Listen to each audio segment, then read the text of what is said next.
మాకు కొన్ని ప్రిన్సిపల్స్ ని నేర్చుకొని దాన్ని అన్వయించుకోవడానికి మా జీవితంలో సహాయం చేశారు. 10 principles I would like to share for the edification of all the young girls.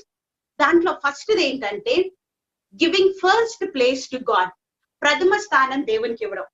ఒక సెలీనా ఫ్రెడరిక్ అని ఫియర్స్ మ్యారేజెస్ అని ఒక ఆథర్, దానికి సంబంధించిన ఆథర్, తను ఏమంటారంటే a wife can love her husband best when she treasures God first. దేవునికి ప్రథమ స్థలం కనిస్తే తను తన హస్బెండ్ ని చక్కగా ప్రేమించగలుగుతుంది అని. సో ఇప్పటికి 7 సంవత్సరాలైనా నాకు నా భర్తకి అది సవాలే అనమాట. నిజంగా దేవునికి ప్రథమ స్థానం ఇస్తున్నామా, భర్త కంటే పిల్లల కంటే స్థానం నేను ఆయనకి ఇస్తున్నా అని ఇప్పటికి కూడా ఎక్సర్సైజ్ చేస్తూనే ఉన్నాం. అదొకటి. దాని తర్వాత ఇంకొక సేయింగ్ ఉందన్నమాట. లారెన్ డి మాస్ అని ఏం చెప్పారంటే, you cannot be a godly wife if you are not leading a godly life.